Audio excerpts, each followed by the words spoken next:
ብዙ ሰዓት ስትከትፉ እንትን አይልም ጉም አይዝም ሁሉ ጊዜ በደንብ ጥርት አድርጎ ነው የሚያሳየው ትንሽ የበለጸገ ስለሆነ አይረን ሰውነቴ ልክ እንደ ስፖንጅ ምጥጥ እንዲያደርግ ይረዳዋል ፋይበሩን በሰውነቴ ውስጥ አሰምሌት እንዳደርገው ይረዳዋል ጥሬ ሽንኩርት በተለይ ቀዩን የሚበሉ ሰዎች ደከመኛ ያቁ ምንም ነገር ላይ ባልና ሚስቶች እየሰማችሁኝ ነው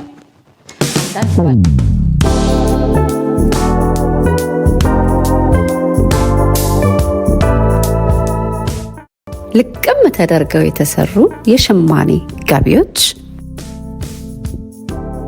በላብራቶሪ ቴስት ጥራታቸው የተመሰከረላቸው ፈርስት ግሬድ ኦርጋኒክ ሺያ በተር እንዲሁም ካስተር ኦይል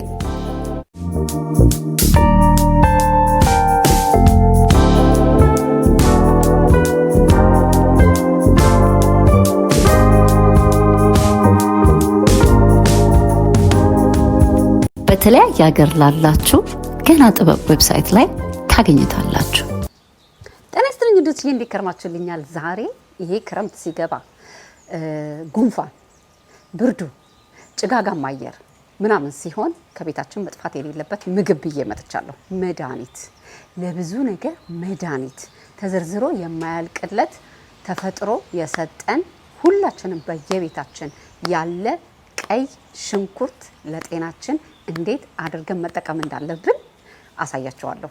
እንግዲህ ብዙዎቻችሁ የጥሬ ስጋ አድናቂዎች ናችሁ። እኔ ደግሞ የጥሬ አትክልት የጥሬ ፍራፍሬ በጣም አድናቂና ተጠቃሚ ነኝ። እኔ የጠቀመኝን እንደነገርኳችሁ ዶክተር ጋር ሄጄ የተባልኩትን ለምን መብላት እንዳለብኝ ምን ጠቀሜታ እንዳለው እየዘረዘርኩኝ እንዴት አድርጌ እንደማበስለው እንዴት አድርጌ በእለት እለት ቁርሴ ላይ ወይንም ደግሞ ብፈልግ እንደ ብራንች ብፈልግ ደግሞ እንደ ምሳ እንዴት እንደምጠቀመው ግን በተቻለ መጠን ማታ ሳይሆን ቀን በተለያየ ሰዓት ውስጥ ሰርተን መጠቀም እንዳለብን ሼር አደርጋችኋለሁ። አይታችሁ የእናንተን አመለካከት የእናንተን አስተያየት ትጠቀማላችሁ ወይ? ነጭ ሽንኩርት ልክ እኔ እንደማሳያችሁ ምን አይነት ለውጥ አይታችሁበታል?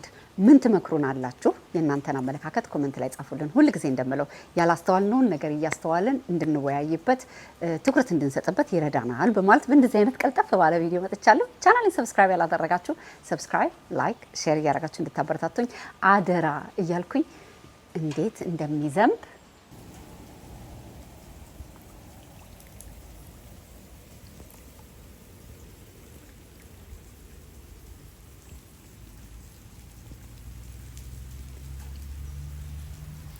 እኝኝኝኝኝ ያለ ቀን እንደሆነ እዩት። በቃ ከዚህ በኋላ ክረምት አይፋታንም። ተከተሉኝ።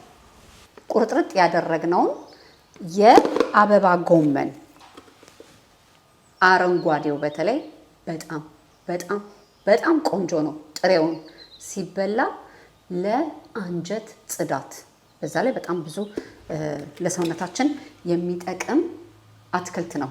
እንዘፈዘፈዋለን እንደ ሁሉ ጊዜው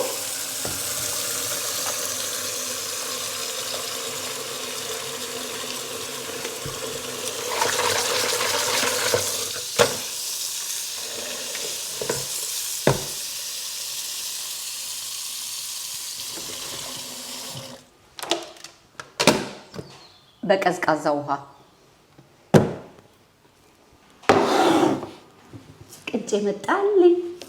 ቅንጬ ለጤና እንዴት ቆንጆ እንደሆነ በቀላሉ ዳይጀስት የሚደረግ በተለይ የአጃው አገር ቤት የተዘጋጀው ማለት ነው። ቅንጬ በተለይ ድርቀት ለሚያስቸግራችሁ ሰዎች ፋይበር መጠቀም አለባችሁ። ፋይበር ያለባቸው ምግቦች ማብዛት፣ አትክልቶች ማብዛት፣ ፍራፍሬዎች ማብዛት አለባችሁ። በጣም ብዙ ሰው በተለያየ ሀገር የሚኖር ድርቀት ችግር አለበት። ቅንጬ ፋይበር በጣም በውስጡ አለ። ስለ ቅንጬ ያላችሁን እውቀት ፕሊዝ ኮመንት ላይ ጻፉልን። በጣም ቆንጆ ለልጅ ብትሉ፣ ለአዛውንት ብትሉ፣ ለኛ ብትሉ ለብዙ ሰው ጤነኛ የሆነ ጉልበት ይሰጠናል። ስለዚህ ቅንጬ የአጃውን በተለይ ተጠቀሙ። እንዴት ቆንጆ እንደሆነ እንግዲህ የተጠቀመ ነው የሚያውቀው። በዛ ላይ ደስ የሚለው ነገር ቅንጬ ቀላሉ ሰውነታችን ዳይጀስት ያደርገዋል። ስለዚህ ቅንጬ 60 ግራም አብረን እናዘጋጃለን። 60 ግራም እወደዋለሁ ብሎ ማብዛት አይቻልም። 60 ግራም።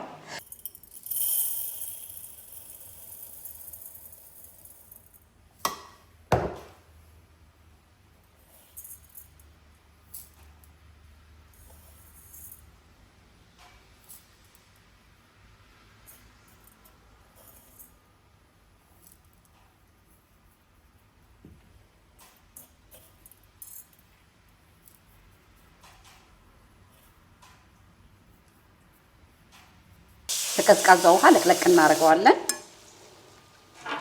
አደራ በቀዝቃዛ።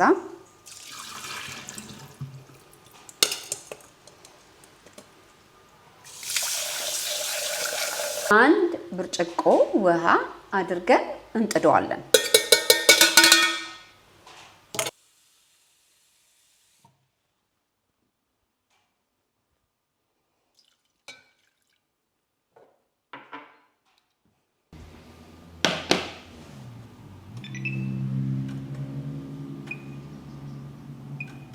ቀስ ብሎ ይብሰል ሳይንቀሸቀሽ ቆንጆ ፍርፍር ያለ ቅንጬ እንዲመጣ። ቀይ ሽንኩርት ለመክተፍ በምንዘጋጅበት ጊዜ መጀመሪያ መርሳት የሌለብን ነገር እንዲህ አይነት መነጽር ብዙ ጊዜ ታውቁታላችሁ፣ ዳይቭ ሲገባ ግጥም አድርጎ አየር እንዳያስገባ የሚረዳ የመነጽር አይነት ነውና ይሄን ታረጉና እንዳትቃጠሉ ሽንኩርቱን እንከትፋለን። በተለይ የዓመት በዓል ሽንኩርት በምትከትፉበት ጊዜ እንደዚህ አይነት መነጽር መርሳት የለባችሁም። ምክንያቱም ይሄ ብዙ ሰዓት ስትከትፉ እንትን አይልም፣ ጉም አይይዝም። ሁል ጊዜ በደንብ ጥርት አድርጎ ነው የሚያሳየን። ትንሽ ውጥር አድርጎ የመያዝ ባህሪ ያለው ግን እሱም ትለምዱታላችሁ። ኦኬ፣ ሽንኩርታችንን አንድ ራስ ነው የምንጠቀመው። እንዴት አድርገን እንደምንከትፈው አሳያችኋለሁ። ተከታተሉኝ። መዛቅ ክልክል ነው። ከላጥን በኋላ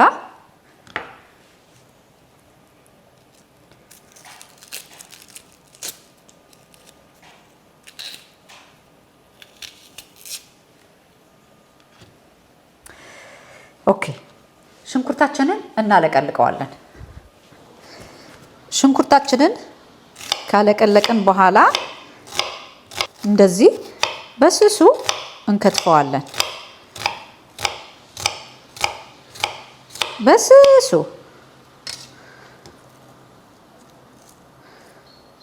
አያችሁ። ይሄ አሁን መነጽር ሳላረግ ብከትፈው ኖሮ ተቃጥዬ እንባ በንባ ወርዶ እንባዬ ተጨመላልቆ መተንፈስ አቅቶኝ ምናምን እንዴ ምን አስቃየኝ። ኦኬ፣ ግማሹን ሽንኩርት ድቅቅ አድርገን እንደዚህ ሳይሆን ድቅቅ አድርገን እንከትፈዋለን።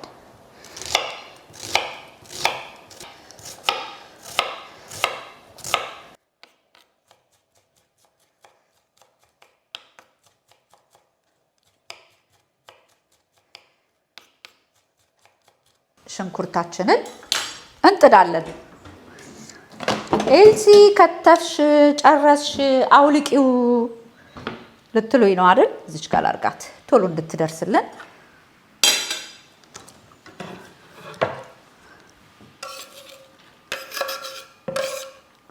አያችሁ እንዴት እንደሚጠቅም ሳላለቅስ እንባዬ ሳይንጠባጠብ ሾርት ከት ተጠቀሙት። ወደ ኮፍያችን እንመለሳለን። ሻሽ ከማድረግ ፋንታ ኮፍያ ብለናል ለዛሬ። መክተፊያችንን ለቅለቅ ካደረግን በኋላ ይኸውላችሁ እንደዚህ ቆንጆ ፍሬሽ ጉበት ይዤ መጥቻለሁ ከስጋ ቤት። ጽድት እናደርግና ጎረድ አድርገን እንቆርጠዋለን። ጉበት በሰል ብሎ ለአይረን ለልጆች ብላችሁ ብትሉ ለትልልቆች ብላችሁ ብትሉ በጣም ቆንጆ ነገር ነው። መብዛት ጉበት በቀን በቀን የሚበላ ነገር አይደለም። በሳምንት አንዴ ግን ብንበላ በጣም ጥሩ፣ ለጤና ትልቅ አስተዋጽኦ የሚሰጥ ነገር ነው። ግን ፍሬሽ መሆኑን በቃ ከምታምኑት ስጋ ቤት ሄዳችሁ ብትገዙ ጥሩ ነው። እዩት። እንደዚህ መጸዳት ያለበትን ፓርት በሙሉ እናጸዳዋለን።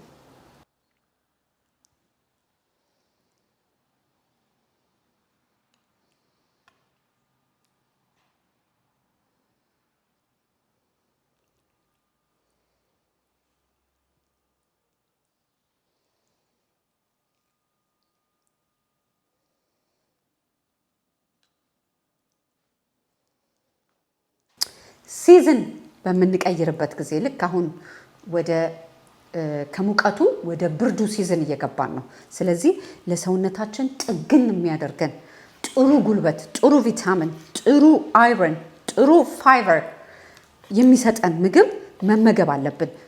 ሰውነታችን ከውጭም ከውስጥም ሳይጎዳ ከኃይለኛው ሙቀት ከነበረው ሲዝን ወደ ኃይለኛው ብርድ እንድንገባ ሰውነታችንን ጥግን እናደርገዋለን።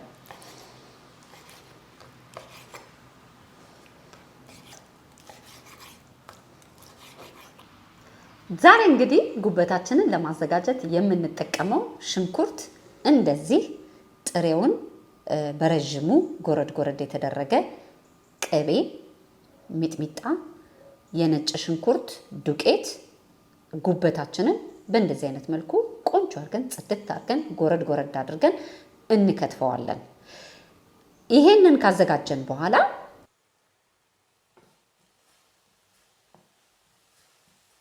ድቅቅ አድርገን የከተፍነውን ሽንኩርት ትንሽ ኦሊቭ ኦይል ትንሽ ጠብ እናደርግበታለን። ከአንድ የሾርባ ማንኪያ ያነሰ ለማቁላላት ያህል ነው ጠብ የምናደርግበት እንጂ እንዲበስልም አንፈልግም።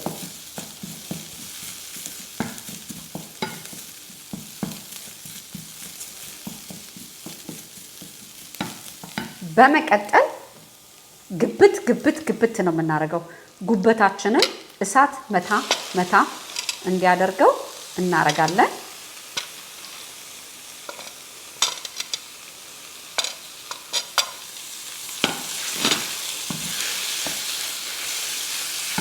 ነጭ ሽንኩርት ብትፈልጉ ጥሬውን፣ እኔ ደግሞ እንዲያፈጥነኝ ዱቄቱን ነው እየተጠቀምኩኝ ያለሁት። ባይ ዘ ዌይ ዱቄቱ በጣም በጣም በጣም ኃይለኛ ነው። ቅቤ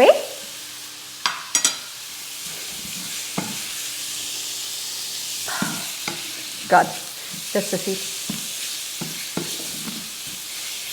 እኔ ጉበት እሳት በደንብ አብስዬ ነው የምበላው። ለአንዳንድ ሰው እንዴ ኤልሲ ጉበቱን አታብስዩ ሊለኝ ይችላል። ወጣ እናረገውና ሚጥሚጣ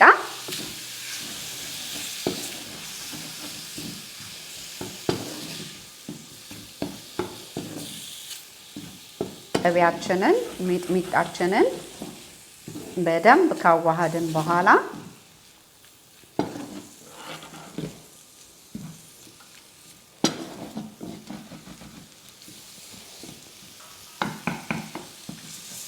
እሳቱን ቀነስ እናደርገዋለን። እሳት ሳይለበልበው እንዲበስል።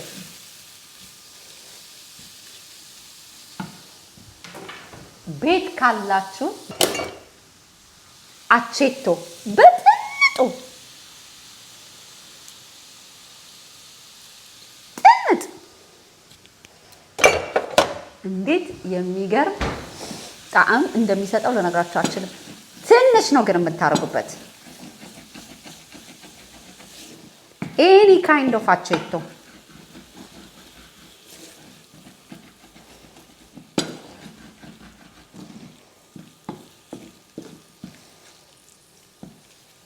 ጨው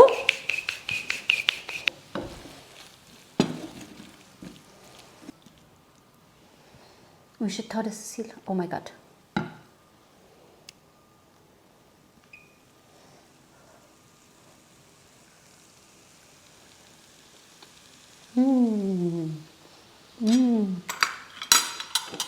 በመቀጠል ሽንኩርታችንን ነስ ነስ ነስ ነስ ነስ ነስ እናደርገዋለን።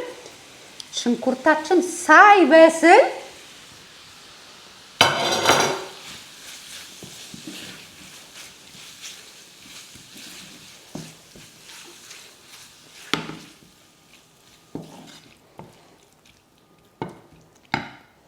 እናወጣዋለን። ቅድም የዘፈዘፍነው በቀዝቃዛ ውሃ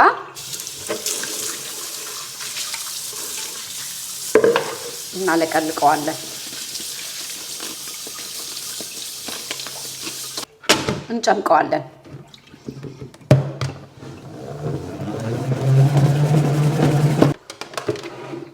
የስ እዩት እንዴት እንደሚያምር። ይሄንን ብንፈልግ ፓውደር ላይ እናረግና ፊታችን ብላሽ ማድረግ እንችላለን። ይሄ ለሜካፕ በሉ ለመቀባት፣ አንጀት ለማጽዳት፣ ጥሬውን ለመብላት ይሄ ከቤታችን መጥፋት የሌለበት ብርቅዬ ድንቅዬ አትክልት። ቅንጫችን ፍርፍር ብሎልናል። እንደዚህ እናረጋለን።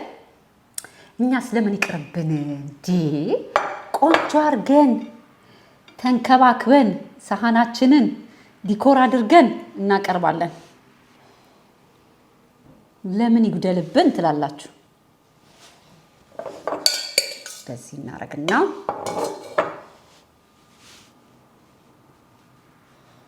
ቅንጬዬ ቂቅ ብላ ነው እንጂ ቅንጬማ ቂቅ ብላ ነው መቅረብ ያለባት። ትቀልዳላ። ለዛውም ሀገር ቤት የተሰራ ቅንጬ። ይህን ቅንጬ ያዘጋጁ እጆች ይባረኩ፣ ቤታችሁ በረከት ይግባ። በእውነት እውነቴን ነው የምለው፣ በረከቱ ይድረሳችሁ። አያችሁት? 60 ግራም ስንለካው እኮ ነው የምንበላውን የምናውቀው እንጂ ዝም ብለን ስናቀርብና ስንበላ እኮ አይታወቀንም። በጣም እኮ ነው የምንበላው። ከጎኑ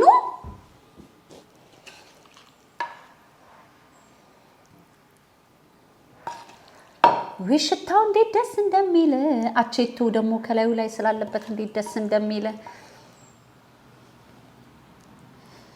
ኤልሲ ጦር ሜዳ እኮ ነው የምትሄጂው፣ ይሄን በልተሽ እኮ ነው የምትሉኝ አሁን ብዙዎቻችሁ። ወይኔ ኤልሲ በስመ አብ በጣም እንኳን ያረሰ የሸመተም አይችልሽ። ወይ ደስ ሲል ሽታው።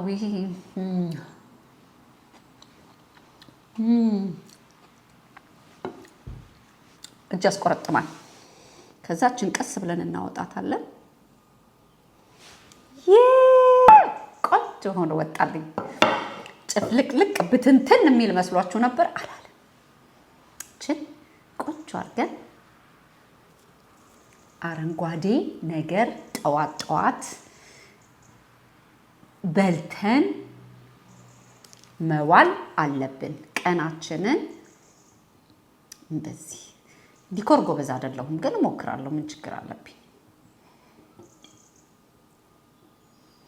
እንደዚህ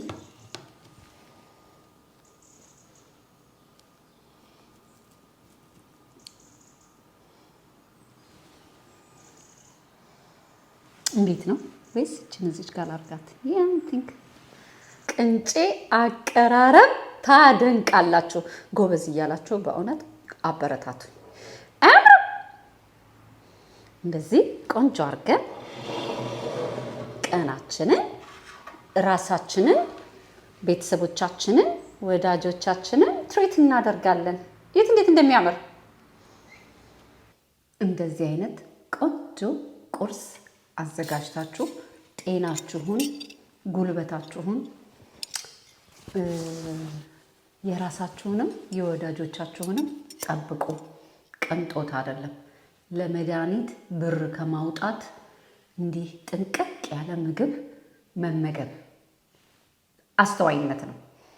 ፈጣሪን ማመስገን ነው።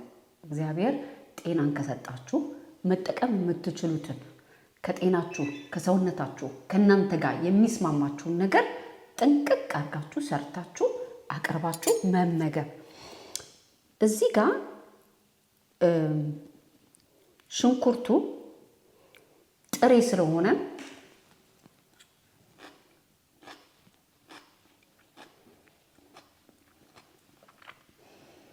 እንዴት እንደሚጣፍጥ አፋችሁ ላይ ሳይከብዳችሁ ጥሬነቱ አጣጥማችሁ ትበሉታላችሁ። ቅንጨው ብትፈልጉ እንደገና ቅቤ እንደገና ሚጥሚጣ አርጋችሁ መቀመም ትችላላችሁ። ግን እዚህ ጋር ሚጥሚጣ ቅቤ ቆንጆ ሆኖ ከተሰራ እዚህ ጋር እንደገና መድገም ማለት ለሰውነታችን ማብዛት ማለት ነው። ስለዚህ ቅንጨውን ፕሌን የምናደርገው ይሄ ጉበቱ ጋር ቆንጆ ጣዕም ስላለ የቅንጨው ጣዕም ከጉበቱ ከተሰራው ጋር አንድ ላይ ማች ሲያደርግ አይረብሽ፣ አያጥወለውል፣ አይበዛ፣ ጣፍጧችሁ ደስ ብሏችሁ ትመገባላችሁ።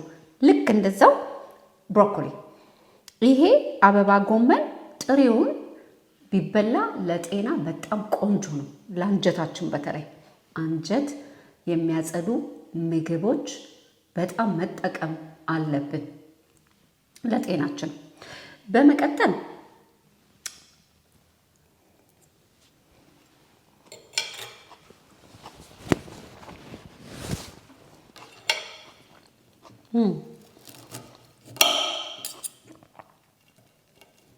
ታረጉና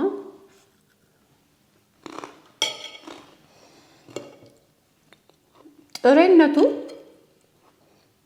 የሚረብሻችሁ ከሆነ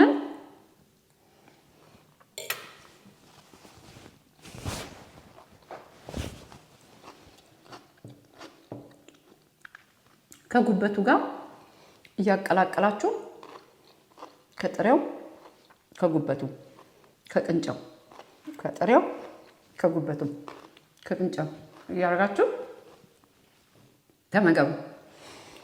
ሌላው ዛሬ እንግዲህ ዋናው እንድንወያይበት የፈለግኩት ጥሬ ሽንኩርት ለጤና የሚለውን ነው።